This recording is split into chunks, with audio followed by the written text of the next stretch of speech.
Assalamualaikum warahmatullahi wabarakatuh. Alhamdulillahirabbil alamin. Wassalatu wassalamu ala asrofil anbiya'i wal mursalin wa ala alihi washabihi ajmain, amma ba'du. Perkenalkan, nama saya Nadila Syabriyah dan teman saya. Assalamualaikum warahmatullahi wabarakatuh. Nama saya Tati Rukmana. Di sini kami akan mempresentasikan insudina dalam Islam. أعوذ بالله من الشيطان الرجيم يا أيها الناس إنا خلقناكم من ذكر وأنثى وجعلناكم شعوبا وقبائل لتعارفوا إن أكرمكم عند الله أتقاكم إن الله عليم خبير.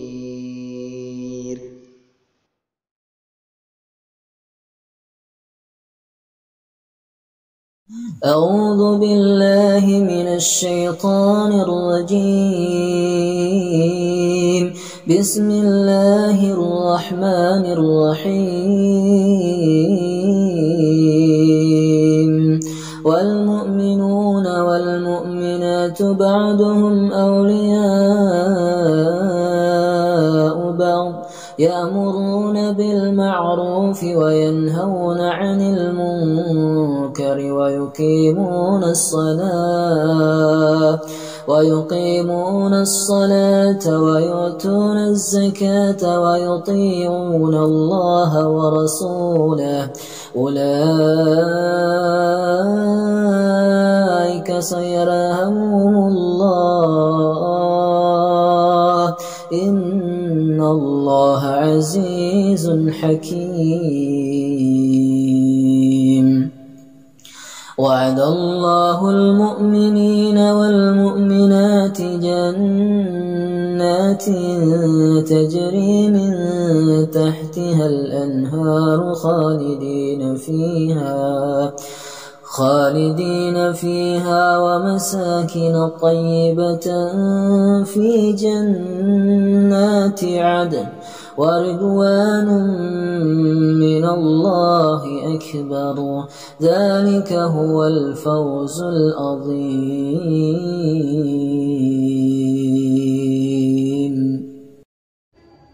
بسم الله الرحمن الرحيم.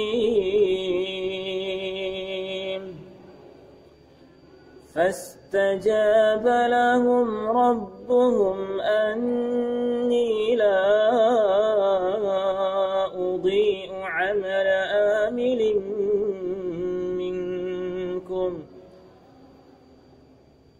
عامل منكم من ذكر أو أنثى بعضكم من بعض فالذين هاجروا وأخرجوا من ديارهم وأوذوا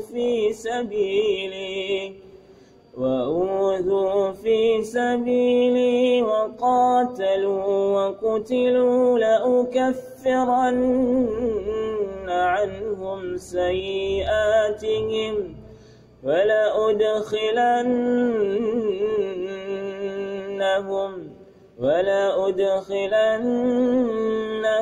جنات تجري من تحتها الأنهار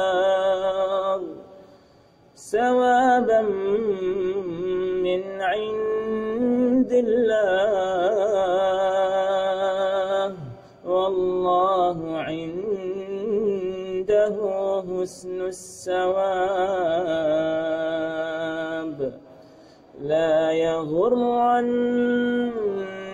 يغرنك تقلب الذين كفروا في البلاد متاع قليل ثم مأواهم جهنم وبئس المهاد لكن الذين اتقوا ربهم لهم جنات تجري من تحتها الأنهار خالدين فيها نزلا من عند الله وما عند الله خير للأبرار إن المسلمين والمسلمات والمؤمنين والمؤمنات والقانتين والقانتات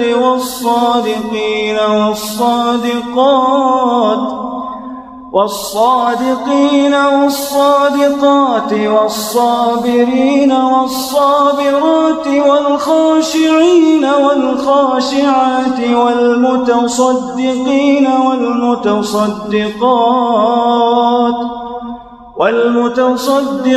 والمتصدقات والصائمين والصائمات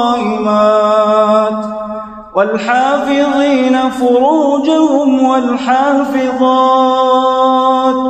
والذاكرين الله كثيرا والذاكرات أعد الله لهم مغفرة وأجرا عظيما من عمل صالحا من ذكر أو أنثى وهو مؤمن فلنحيينه حياة طيبة ولنجزينهم أجرهم بأحسن ما كانوا يعملون فإذا قرأت القرآن فاستعذ بالله من الشيطان الرجيم إنه ليس له سلطان على الذين آمنوا وعلى ربهم يتوكلون وما خلقت الجن والإنس إلا ليعبدون ما أريد منهم من رزق وما أريد أن يطعمون ومن يعمل من الصالحات من ذكر أو أنثى وهو مؤمن فأولئك يدخلون الجنة ولا يظلمون نقيرا يا أيها الناس اتقوا ربكم الذي خلقكم من نفس واحدة وخلق منها زوجها وبث منهما رجالا كثيرا ونساء واتقوا الله الذي تساءلون به والأرحام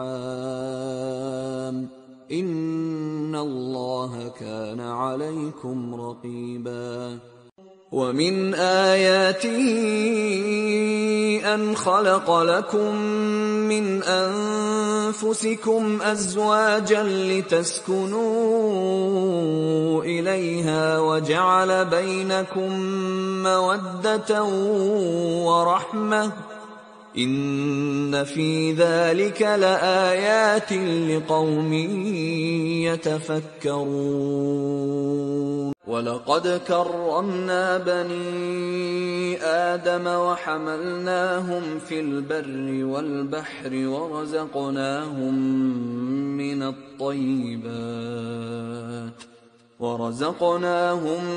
من الطيبات وفضلناهم على كثير ممن خلقنا تفضيلا.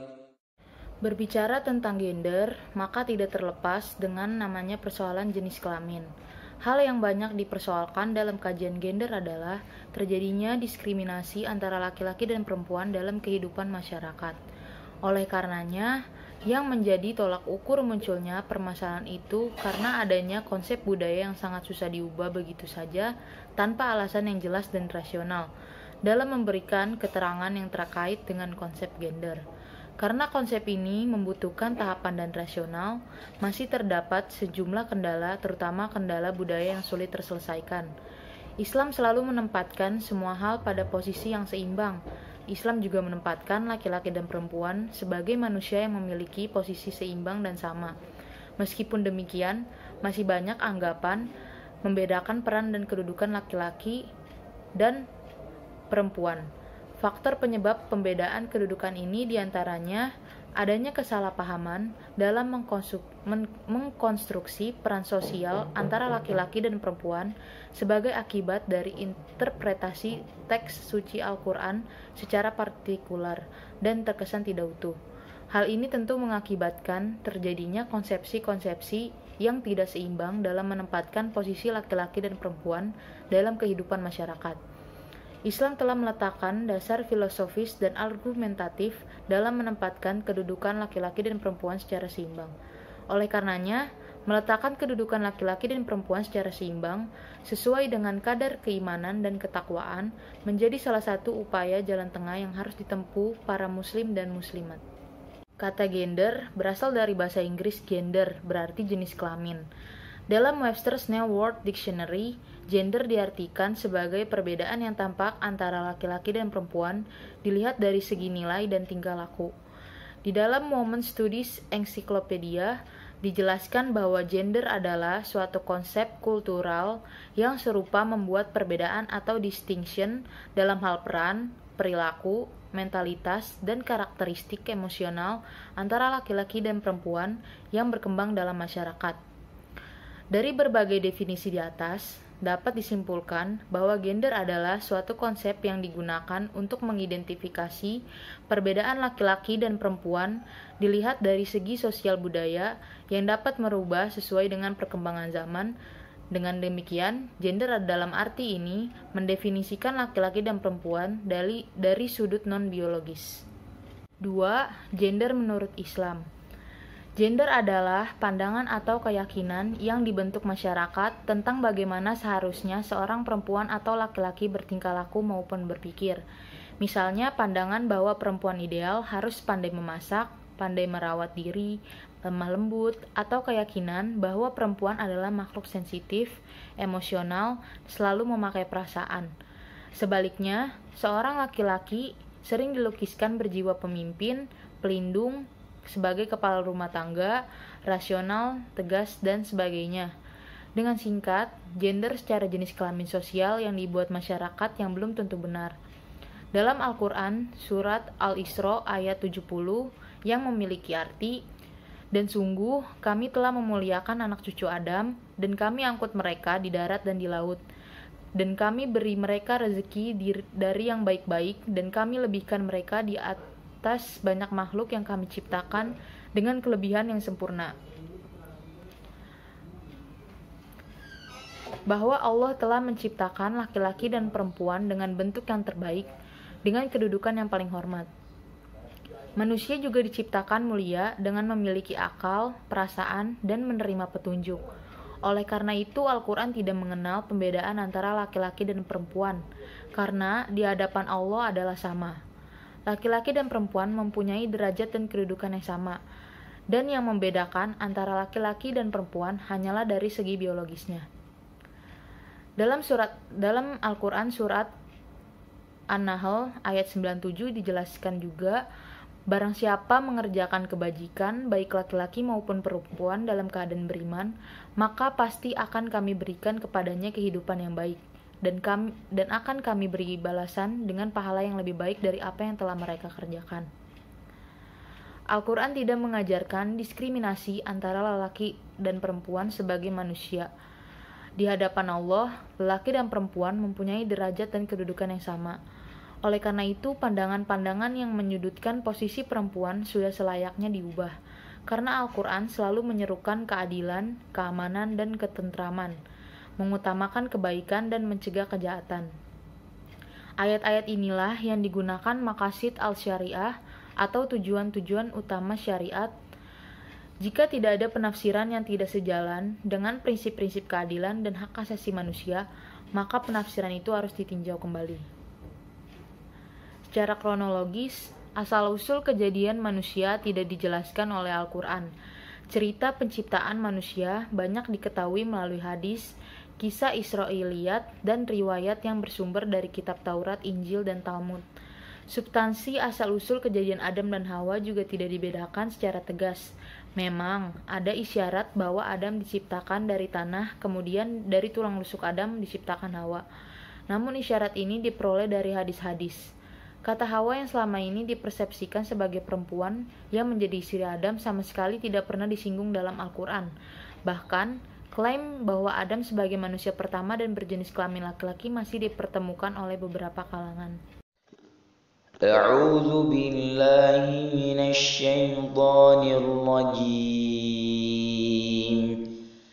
Man jaa'a bil hasanati falahu 'ashru amsalha wa man jaa'a bis sayyi'ati fala yujzaa illa mithlaha wa hum la yuzlamun.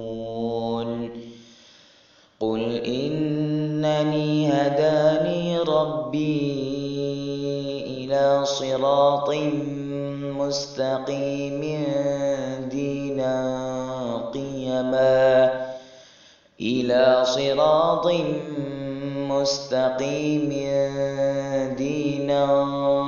qiyaman millata Ibrahim hanifa wa ma kana minal musyrikin. Qul inna salati wa nusuki wa mahyaya wa mamati lillahi rabbil alamin la syarika lahu wa bidzalika umirtu wa ana awwalul muslimin. Qul aghayrallahi abghi rabban wa huwa rabbu kulli syai' ولا تكسب كل نفس إلا عليها ولا تزر وازرة وزر أخرى ثم إلى ربكم مرجعكم فينبئكم بما كنتم فيه تختلفون. وهو الذي جعلكم خلائف الأرض ورفع بعضكم فوق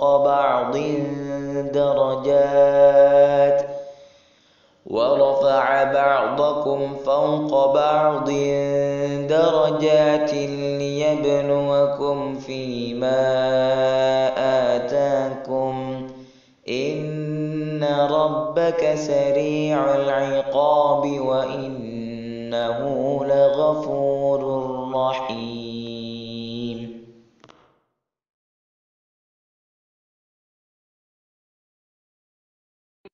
فلما وضعتها قالت رب إني وضعتها أنثى والله أعلم بما وضعت وليس الذكر كالأنثى وإني سميتها مريم وإني أعيذها بك وذريتها من الشيطان الرجيم فتقبلها ربها بقبول حسن وأنبتها نباتا حسنا وكفلها زكريا كلما دخل عليها زكريا المحراب وجد عندها رزقا قال يا مريم أنى لك هذا قالت هو من عند الله إن الله يرزق من يشاء بغير حساب هنالك دعا زكريا ربه قال رب هب لي من لدنك ذرية طيبة إنك سميع الدعاء فنادته الملائكة وهو قائم يصلي في المحراب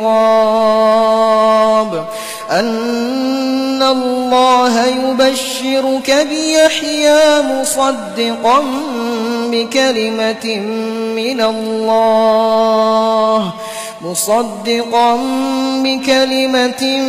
من الله وسيدا وحصورا ونبيا من الصالحين قال رب أنى يكون لي غلام وقد بلغني الكبر وامرأتي عاقر قال كذلك الله يفعل ما يشاء قال رب اجعل لي آية قال آيتك ألا تكلم الناس 3 أيام إلا رمزا واذكر ربك كثيرا وسبح بالعشي والإبكار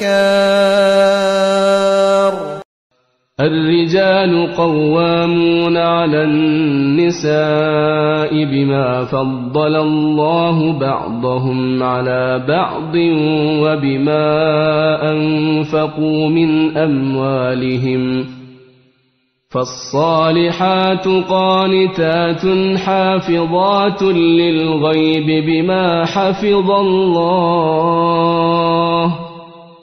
واللاتي تخافون نشوزهن فعظوهن واهجروهن في المضاجع واضربوهن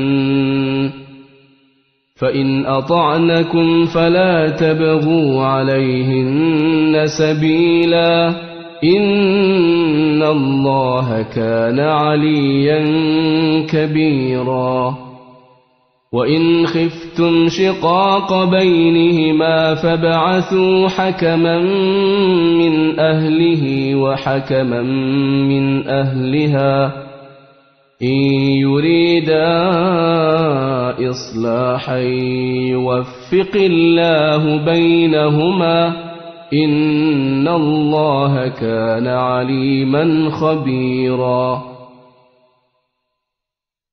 واعبدوا الله ولا تشركوا به شيئا وبالوالدين إحسانا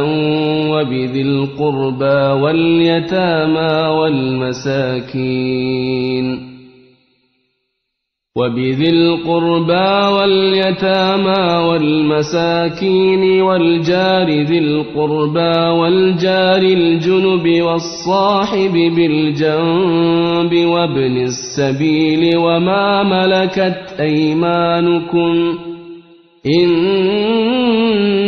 الله لا يحب يحب من كان مختالا فخورا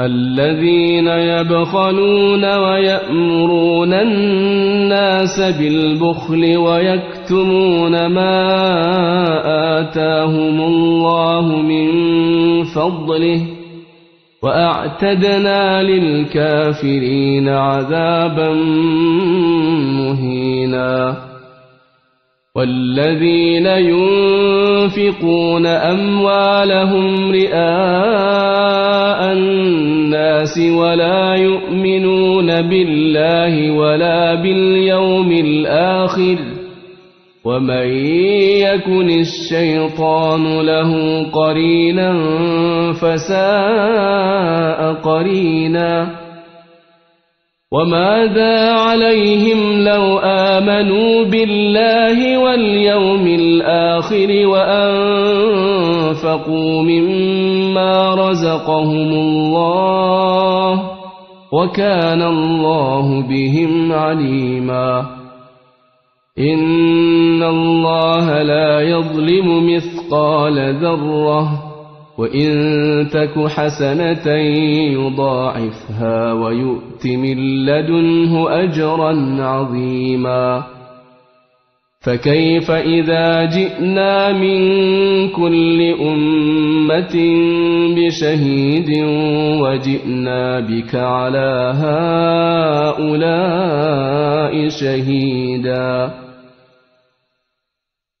يومئذ يود الذين كفروا وعصوا الرسول لو تسوى بهم الأرض ولا يكتمون الله حديثا. Prinsip-prinsip kesetaraan gender. Untuk melihat bagaimana konsep Islam mengenai konsep gender, menurut Dr. Nasaruddin Umar, ada beberapa hal yang menunjukkan bahwa prinsip-prinsip kesetaraan gender ada di dalam Al-Quran, yakni A. Perempuan dan laki-laki sama-sama sebagai hamba menurut Quran Surat Al-Zuriyat ayat 56. Dalam kapasitas sebagai hamba, tidak ada perbedaan antara laki-laki dan perempuan. Keduanya mempunyai potensi dan peluang yang sama untuk menjadi hamba yang ideal. Hamba yang ideal dalam Al-Quran biasa diistilahkan sebagai orang-orang yang bertakwa atau muttaqun. Dan untuk mencapai derajat muttaqun ini tidak dikenal adanya perbedaan jenis kelamin, suku bangsa, atau kelompok etnis tertentu. B. Perempuan dan laki-laki sebagai khalifah di bumi. Kapasitas manusia sebagai khalifah di muka bumi ditegaskan dalam Quran Surat Al-An'am ayat 165 dan dalam Quran Surat Al-Baqarah ayat 30. Dalam kedua ayat tersebut, kata khalifah tidak menunjuk pada salah satu jenis kelamin tertentu. Artinya, baik perempuan maupun laki-laki mempunyai fungsi yang sama sebagai khalifah, yang akan mempertanggungjawabkan tugas-tugas kekhalifahannya di bumi. C. Perempuan dan laki-laki menerima perjanjian awal dengan Tuhan. Perempuan dan laki-laki sama-sama mengemban amanah dan menerima perjanjian awal dengan Tuhan. Seperti dalam Quran Surat Al-A'raf ayat 172, yakni ikrar akan keberadaan Tuhan yang disaksikan oleh para malaikat. Sejak awal sejarah manusia dalam Islam tidak dikenal adanya diskriminasi jenis kelamin. Laki-laki dan perempuan sama-sama menyatakan ikrar ketuhanan yang sama. Quran juga menegaskan bahwa Allah memuliakan seluruh anak cucu Adam tanpa pembedaan jenis kelamin. Quran Surat Al-Isra ayat 70. E. Perempuan dan laki-laki sama-sama berpotensi meraih prestasi peluang untuk meraih prestasi maksimum. Tidak ada pembedaan antara perempuan dan laki-laki. Ditegaskan secara khusus dalam 3 ayat, yakni Quran Surat Ali Imran ayat 195, Quran Surat An-Nisa ayat 124, Quran Surat An-Nahl ayat 97. Ketiganya mengisyaratkan konsep kesetaraan gender dan ideal dan memberikan ketegasan bahwa prestasi individual, baik dalam bidang spiritual maupun karir profesional, tidak mesti didominasi satu jenis kelamin saja. Dari asumsi tersebut, yang dianggap privat sebagai isu sentral adalah isu penciptaan manusia, di mana secara filosofis maupun teologis adalah hal yang paling mendasar menurut konteks kesetaraan laki-laki dan perempuan. Sebab jika laki-laki dan perempuan telah diciptakan setara oleh Allah sebagai penentu nilai tertinggi, maka di kemudian hari tidak bisa berubah menjadi tidak setara. Di sisi lain, jika laki-laki dan perempuan diciptakan tidak setara oleh Allah, maka secara esensial di kemudian hari tidak bisa menjadi setara. Anggapan Hawa diciptakan dari tulang rusuk Adam yang berakar kuat di kalangan Muslim berasal dari bangunan ide dan sikap yang sama di kalangan Yahudi dan Kristen. Dalam kitab Kejadian 28-24 menyatakan bahwa perempuan tercipta dari laki-laki yang secara umum term ini dipahami Adam adalah ciptaan yang utama, Hawa adalah ciptaan yang sekunder yang hanya bersifat sebagai subordinat Adam. Penciptaan Hawa hanya ditakdirkan sebagai pembantu Adam. Selanjutnya, kesetaraan prinsip kesetaraan dipahami oleh masyarakat umum sebagai masing-masing mendapat sesuatu yang sama dalam jumlah yang sama. Namun, kesetaraan gender dapat dipahami sebagai laki-laki dan perempuan memainkan peran yang berbeda dalam keadaan yang harmoni. Peranan yang berbeda tidak menimbulkan masalah karena ia adalah sunnah Allah yang menjadikan manusia sebagai saling melengkapi untuk hidup harmoni dalam masyarakat. Barat menganggap konsep kesetaraan gender berlaku apabila laki-laki dan perempuan ditempatkan dalam acuan sosial yang sama, bergerak dalam kerangka acuan sosial yang satu, tinggal di tempat dan aturan yang satu, struktur anatomi fisik dan psikologi yang dianggap sama, dan masing-masing dibebani kewajiban serta memiliki hak yang sama. Sedangkan dalam Islam, laki-laki dan perempuan sama-sama manusia yang mempunyai sifat masing-masing. Di beberapa bagian kehidupan sosial seringkali masih dibedakan antara derajat laki-laki dengan perempuan, yang sering dalam pemberian hak diutamakan pihak pria. Itulah sebabnya lahir pergerakan emansipasi wanita yang berhasil menjamin persamaan hak tersebut.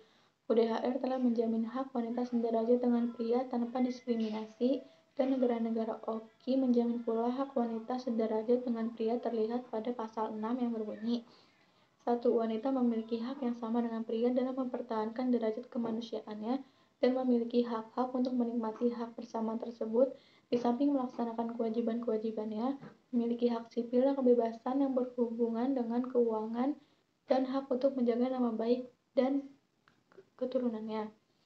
Suami bertanggung jawab untuk memberi nafkah dan kesejahteraan kepada keluarganya. Pun dalil-dalil Al-Quran yang mengatur tentang kesetaraan gender adalah 1. Tentang hakikat penciptaan laki-laki dan perempuan, surat Al-Rum ayat 21, surat An-Nisa ayat 1, surat Al-Hujurat ayat 13, yang intinya berisi bahwa Allah Subhanahu wa Ta'ala telah menciptakan manusia berpasang-pasangan, yaitu laki-laki dan perempuan, supaya mereka hidup tenang dan tentram, agar saling mencintai dan menyayangi, serta kasih dan mengasihi, agar lahir dan menyebar banyak laki-laki dan perempuan, serta agar mereka saling mengenal. Ayat-ayat di atas menunjukkan adanya timbal balik antara laki-laki dan perempuan, dan tidak ada satupun yang mengindikasikan adanya superioritas satu jenis atau jenis lainnya. 2. Tentang kedudukan dan kesetaraan antara laki-laki dan perempuan. Surat Ali Imran ayat 195, surat An-Nisa ayat 124, surat An-Nahl ayat 97, surat At-Taubah ayat 71-72, surat Al-Ahzab ayat 35. Ayat-ayat tersebut memuat bahwa Allah secara khusus menunjukkan baik kepada perempuan maupun laki-laki untuk menegakkan nilai-nilai Islam dengan beriman, bertakwa, dan beramal. Allah juga memberikan peran dan tanggung jawab yang sama antara laki-laki dan perempuan dalam menjalankan kehidupan spiritualnya. Dan Allah pun memberikan sanksi yang sama terhadap perempuan dan laki-laki untuk semua kesalahan yang dilakukannya. Jadi intinya, kedudukan dan derajat antara laki-laki dan perempuan di mata Allah adalah sama, dan yang membuatnya tidak sama hanyalah keimanan dan ketakwaannya saja. Adapun pandangan dasar atau mitos-mitos yang menyebabkan munculnya ketidakadilan terhadap perempuan adalah 1. Keyakinan bahwa perempuan diciptakan dari tulang rusuk laki-laki, sehingga perempuan dianggap sebagai makhluk kedua yang tidak akan mungkin ada tanpa kehadiran laki-laki, karena keberadaan perempuan hanya dianggap sebagai pelengkap dan diciptakan hanya untuk tunduk di bawah kekuasaan laki-laki. 2. Keyakinan bahwa perempuan sebagai sumber dan terusirnya manusia atau laki-laki dari surga, sehingga perempuan dipandang dengan rasa benci, curiga, jijik, bahkan lebih jauh lagi perempuan dianggap sebagai sumber malapetaka. Kesimpulan dari materi yang kami sampaikan adalah gender adalah pandangan atau keyakinan yang dibentuk masyarakat tentang bagaimana seharusnya seorang perempuan atau laki-laki bertingkah laku maupun berpikir. Laki-laki dan perempuan sama-sama memiliki derajat yang sama di mata Allah Subhanahu wa Ta'ala. Yang membedakan antara laki-laki dan perempuan hanyalah keimanan dan ketakwaannya saja. Di mata Allah Subhanahu wa Ta'ala, laki-laki dan perempuan itu sama rata. Dan jika di antara laki-laki atau perempuan tersebut membuat kesalahan, hukumannya pun akan sama, tidak akan dibeda-bedakan oleh Allah. Karena itu, sudah tercantum di dalam Al-Quran tentang keadilan bagi setiap umat. Sekian materi yang dapat kami sampaikan pada hari ini. Kurang lebihnya mohon maaf. Wabillahi taufiq wal hidayah. Wassalamualaikum warahmatullahi wabarakatuh.